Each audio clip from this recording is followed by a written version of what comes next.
Dans l'épisode d'aujourd'hui du podcast Kwibuka, on relatera les massacres des pasteurs de l'église adventiste du 7e jour et leurs familles à Gitwe, au siège de l'église adventiste du 7e jour.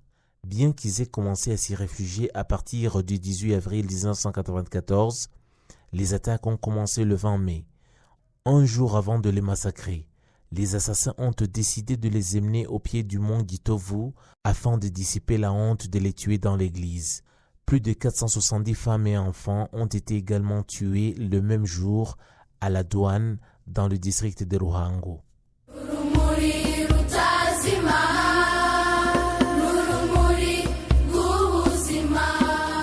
Les faits marquant l'exécution du génocide commis contre les Tutsis le 20 mai 1994. En cette date, il y a eu lieu le massacre de pasteurs Tutsis de l'église adventiste du 7e jour à Gitwe, le massacre de femmes et d'enfants Tutsis à l'endroit appelé Douane dans le district de Ruhango. Commençons par le premier massacre, celui des pasteurs Tutsis de l'église adventiste du 7e jour à Gitwe. En effet, à Gitovu ont été tués des pasteurs adventistes et leurs familles, 74 personnes au total.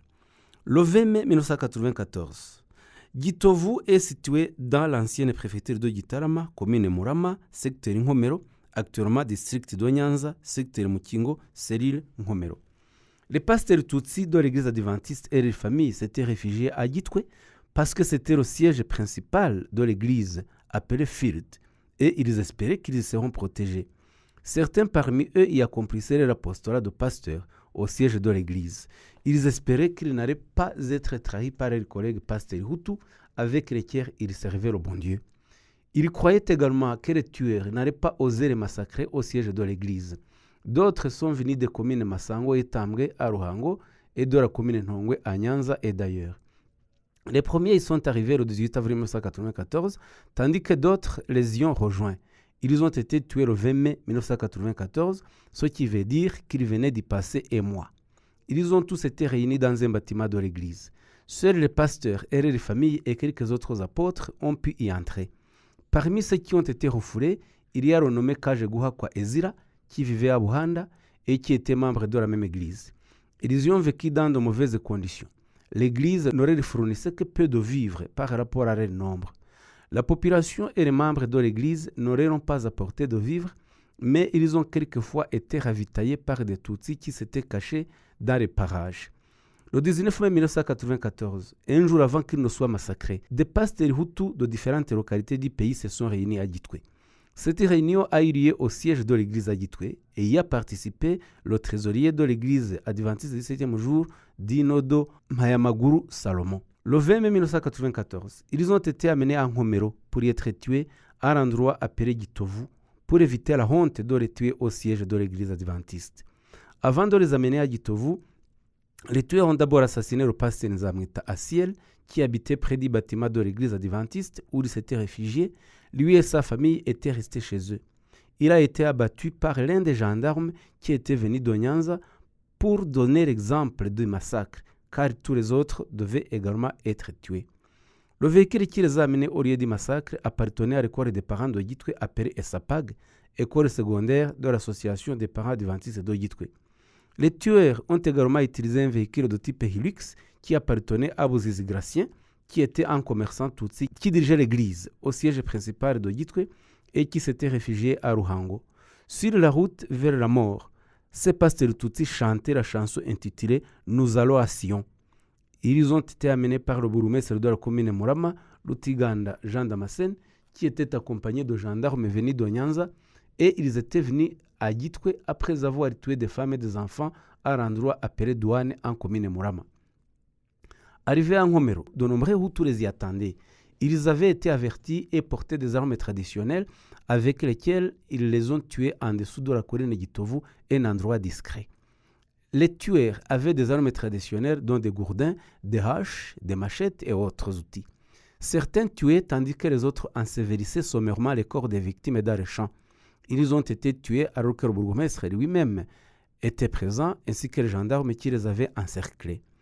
Parmi les responsables de ce massacre, il y a Lutiganda Jean Damascène, bourgmestre de Murama, qui a été condamné à son absence à la prison à perpétuité, et qui est décédé dernièrement en République démocratique du Congo durant sa fuite.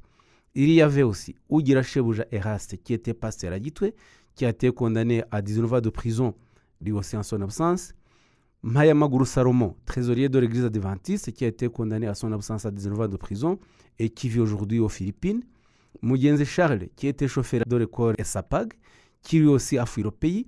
Il y avait également des gendarmes qui étaient venus de Nyanza et des Interahamwe. Un mémorial du génocide a été érigé à Gitwe et il repose les corps des pasteurs qui ont été tués avec leurs familles. Ce même jour, à l'endroit appelé Douane, le 20 mai 1994, ont été tués près de 476 femmes et enfants Tutsis. La plupart de leurs maris et de leurs enfants mâles avaient été tués auparavant. C'est dans l'ancienne préfecture Gitarama, commune Murama, secteur Bweramana, Serire Rwavuningoma, actuellement en district de Ruhango, secteur Bweramana, Serire Murama, village Gasharu. Les Tutsis qui s'étaient réfugiés à l'endroit appelé Douane étaient venus de différents secteurs de la commune Murama, surtout du secteur Bweramana. D'autres sont venus des communes Masango et Kigoma, en préfecture de Gitarama. Certains parmi eux étaient venus de l'église adventiste de Nyabitare, où ils s'étaient réfugiés avant de subir des attaques de tueurs. Ils s'y sont réfugiés en désespoir de cause, car ils voulaient se réfugier à la commune Murama, mais il leur a été dit qu'il n'y avait pas de sécurité et qu'ils pouvaient y être tués. Ils se sont réfugiés à l'endroit appelé Douane, dans une maison en construction appartenant à un certain Rukara. Ils y sont venus à diverses périodes et ont passé près de 2 semaines dans des conditions très difficiles, surtout qu'il y avait des enfants en bas âge. Ils vivotaient en commandant de vivres auprès de ceux qui n'étaient pas pourchassés et qui revenaient de leurs champs. Ils mangeaient des mangues qu'ils trouvaient dans les environs. Et à cause de la peur, la plupart d'entre eux passaient leur journée cachés dans des buissons pour rejoindre les autres dans la maison lorsqu'il pleuvait ou lorsque la nuit tombait. Le 20 mai 1994, sont arrivés des groupes de tueurs dirigés par le bourgmestre Rutiganda Jean Damascène de la commune Murama, accompagnés de gendarmes venus de Nyanza, de beaucoup de miliciens Interahamwe et d'autres tueurs parmi la population ordinaire Hutu. Avant qu'ils ne soient tués, le bourgmestre Rutiganda Jean Damascène leur a menti, leur disant qu'il était venu tenir avec eux une réunion pour leur faire parvenir des vivres parce qu'ils étaient là depuis un certain temps. Ce qui a poussé ceux qui s'étaient cachés dans des buissons des environs de sortir de leur cachette et rejoindre les autres. Lorsque les Tutsis sont entrés dans la maison, les Interahamwe et d'autres tueurs parmi la population ont commencé à les massacrer à l'aide de leurs armes traditionnelles, tandis que les gendarmes encerclaient la maison. Après les avoir tués, les corps étaient jetés dans des fosses d'où avaient été extraites des briques destinées à construire la maison dans laquelle ils s'étaient réfugiés. Leurs corps reposent actuellement au mémorial du génocide de Ngomero. Ces massacres de Tutsis ont été dirigés par le bourgmestre de la commune Murama, Rutiganda Jean Damascène. Il a été assisté par les gendarmes venus de Nyanza, par le président du MRND de la commune Murama, Ndungu Tsanatol, qui était également inspecteur des écoles dans la commune Murama et qui a été condamné à la prison à perpétuité et est incarcéré dans la prison de Nyanza avant d'y décéder.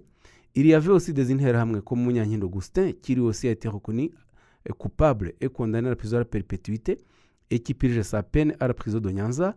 Il était le frère de notre Interahamwe nommé Sekamonyo, qui lui aussi a été condamné à la prison à perpétuité mais qui est décédé. Il y avait aussi un Interahamwe Dino Dongo Fero qui a été condamné à la prison à vie et qui purge sa peine dans la prison de Nyanza.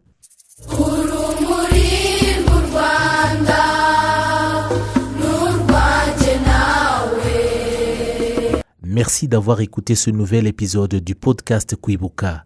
Comme toujours, assurez-vous de nous laisser un commentaire sur ce que vous avez aimé sur le podcast et partagez-le avec d'autres personnes qui seraient bien intéressées à l'écouter.